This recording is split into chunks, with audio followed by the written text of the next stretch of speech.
Je suis hyper en retard pour vous parler des spectacles que j'ai vus et c'est le méga sbeul chez moi, donc je vais ranger en vous parlant des derniers spectacles que j'ai vus qui remontent au mois d'octobre. Voilà, that's how late I am. On rappelle, je ne sais pas multitasker. C'est parti. Je vais commencer par libérer l'espace. Je vais commencer en vous parlant de La Callisto, qui est un opéra que j'ai vu à l'Opéra de Rennes. C'était un opéra de Cavalli. Et donc, cet opéra, c'était l'histoire, encore une fois, vous allez me dire, de Jupiter qui veut séduire une femme et qui se déguise, qui se fait passer pour quelqu'un d'autre. L'opéra en lui-même, bon, dans le texte et tout ça, c'est pas ultra intéressant. Musicalement, je peux pas vous dire parce que j'y connais rien. C'est baroque, si jamais il y a des connaisseurs. Mais par contre, la mise en scène était vraiment hyper bien. La metteuse en scène, c'est Jetske Mensen. Je crois que ça se prononce à peu près comme ça. Donc, c'est une femme, ce qui veut dire que c'est bien mis en scène. Toutes les femmes ne sont pas des bonnes metteuses en scène. Cependant, quand il s'agit de gros sexistes comme Jupiter, c'est bien quand c'est des femmes qui mettent en scène. Anyway, ce que j'ai trouvé très cool dans cette mise en scène, c'est que, en fait, la violence masculine est hyper mise en avant. C'est vraiment ça qu'on retient. C'est ça qu'on voit, en fait, dans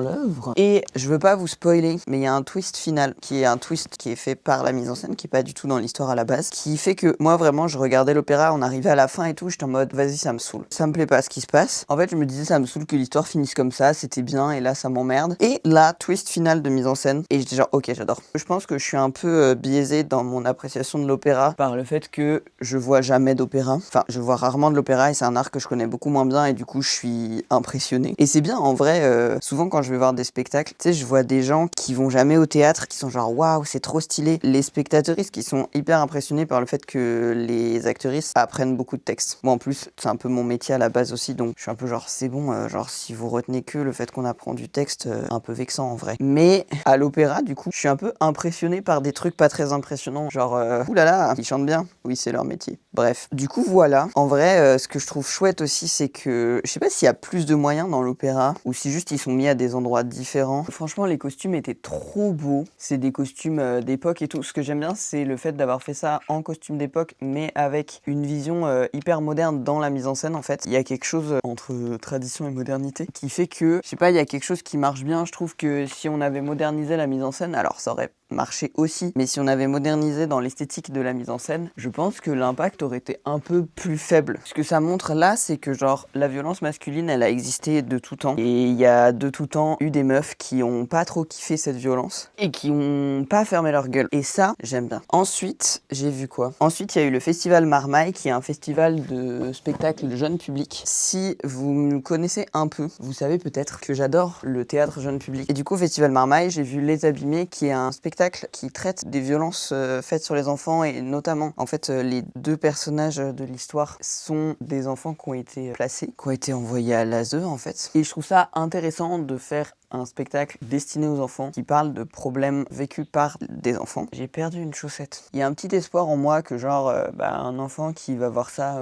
et qui a des problèmes dans sa famille puisse au moins se dire qu'il est pas seul et au mieux agir, parce qu'en vrai c'est des situations hyper compliquées à vivre pour les enfants, parce que quand on est enfant on est assez impuissant parce qu'on nous met dans cette position là aussi. C'est pour ça que les enfants sont extrêmement victimes de violences. Anyway, je sais pas à quel point c'est accurate aussi dans la représentation, mais bon, c'est déjà quelque chose. Et j'ai trouvé ça plutôt sympa, genre, je pense que c'est un peu niaiseux, mais pas trop non plus, genre ça passe. Ça reste un spectacle pour enfants, donc on va pas faire des trucs méga sombres et horribles et traumatisants. Ça, c'est pour les adultes, et ça, j'adore aussi. Mais voilà, j'ai plutôt bien aimé. Quoi d'autre ai-je vu? Remettez la phrase dans l'ordre. Je vais pas vous parler de absolument tous les spectacles que j'ai vus, parce que j'en ai vu beaucoup. Je vais vous parler de ceux que j'ai préférés. Imaginez la pluie, qui est un spectacle pour lequel j'avais fait gagner des places sur mon compte Instagram. Du coup, c'est trop cool. J'aime trop avoir la possibilité de vous offrir des places de théâtre, parce qu'en fait, il y a beaucoup de personnes qui me disent que leur frein principal pour aller au théâtre, c'est pas tant le fait qu'ils pensent que c'est chiant ou qu'ils pensent que c'est pas pour eux, etc., mais plus le prix. Ça reste un investissement, parce qu'une place de théâtre à 12 €, même si on pense que c'est pas énorme 12 €, bah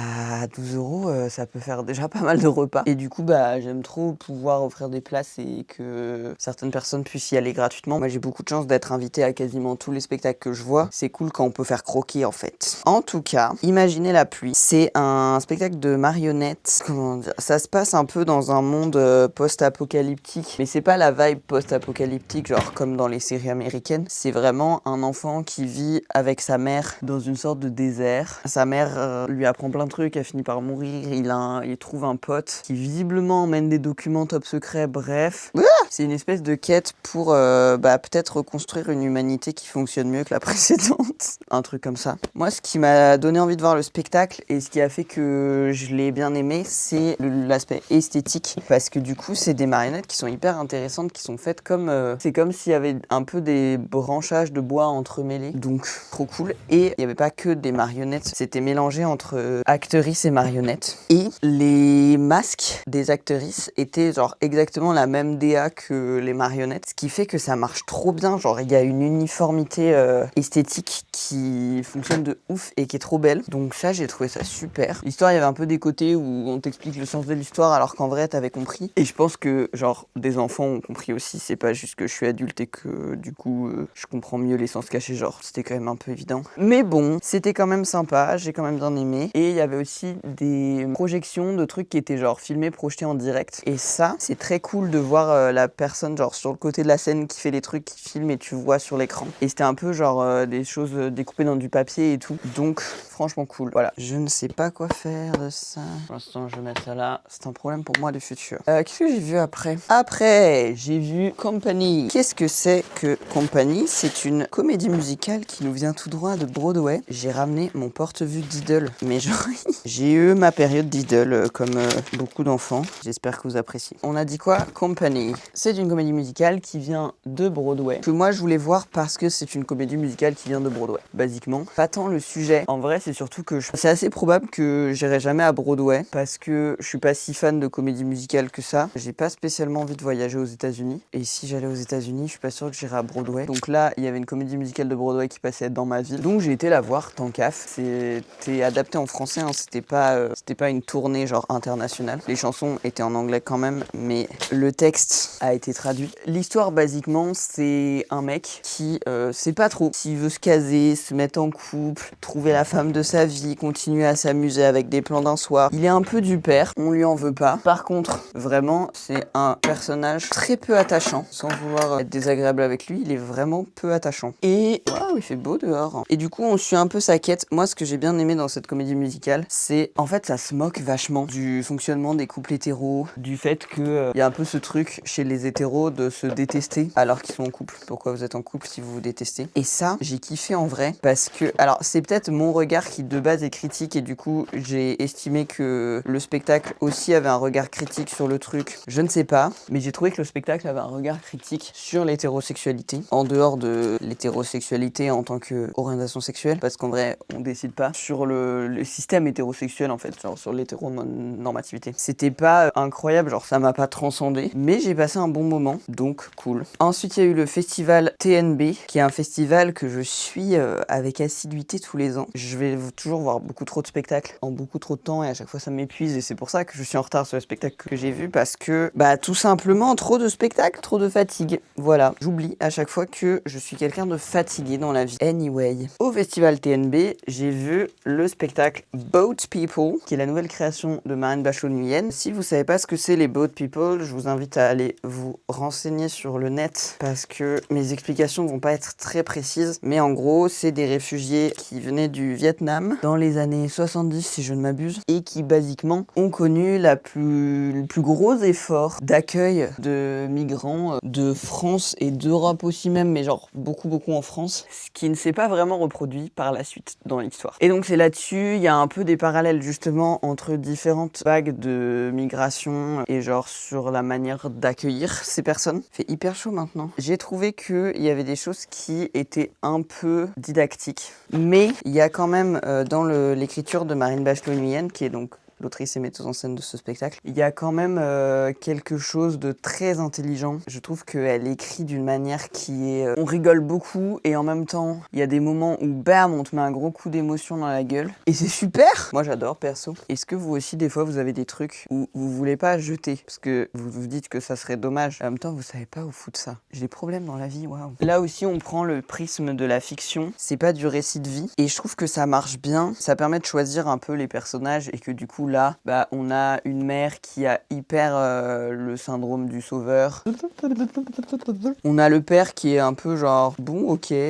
Ah ouais, bon. Il est d'accord, hein, mais il suit un peu et c'est un peu le père calme. On a un enfant qui est un enfant adopté. Déjà, on a la question du syndrome du sauveur avec cet enfant adopté. Et puis, du coup, c'est un enfant qui est noir. Et donc, on voit un peu les différences de traitement entre ces réfugiés vietnamiens et cet enfants noirs, genre qui sont, voilà, deux manières d'être perçus comme des étrangers. Et j'ai kiffé, voilà. Je recommande beaucoup le travail de Marine Bachelot-Nuyen. Je vous passe un peu pas mal de spectacles du festival TNB parce que j'en ai vraiment vu beaucoup. On va passer à Rire pour en finir avec soi-même de Sarah Selma Dolores qui était mon coup de cœur du festival. Donc Rire pour en finir avec soi-même, c'est un spectacle que je saurais pas catégoriser, qui parle du rire, de l'humour, de qu'est-ce qui est drôle, et qui en même temps, c'est du cabaret. À noter que c'est un spectacle belge et moi en sortant du spectacle, je me suis vraiment dit, les Belges, ils nous mettent une vitesse, genre, ils font mieux du spectacle que nous. C'est ce que je me suis dit. Bon, c'était sous le coup de l'émotion, mais en vrai, en fait, il y a un truc où ils ont pas peur de nous dire les choses. On s'en prend, mais plein la gueule! Et ils ont pas peur, c'est tout. Et on est mieux là.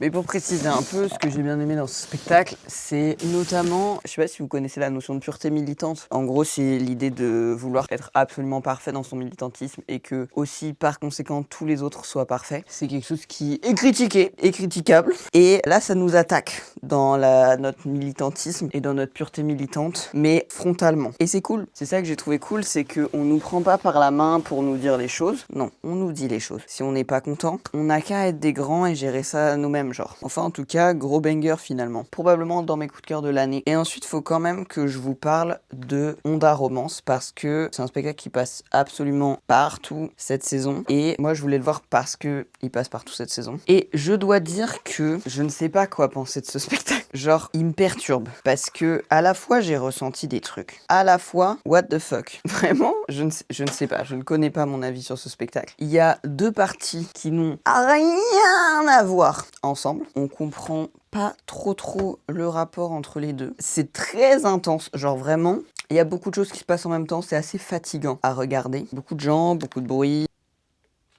Donc ouais, je sais pas quoi vous dire. Moi, je pense que ça vaut le coup d'y aller pour vivre cette expérience, mais dépensez pas votre PEL pour ça, quoi. Et je voulais aussi vous parler un peu dans la même veine du spectacle de Stephen Cohen qui s'appelle People Will People You, qui est le dernier spectacle de Stephen Cohen, ce qui fait que c'est assez intéressant parce que il revient sur tout son travail d'artiste. Et je me suis dit en sortant du spectacle, est-ce que c'est pas un peu du foutage de gueule, honnêtement? Genre le mec, on lui donne de l'argent et on lui donne une scène pour qu'il nous raconte sa vie d'artiste. Je sais pas, je trouve il y a un truc qui est un peu bizarre dans la démarche.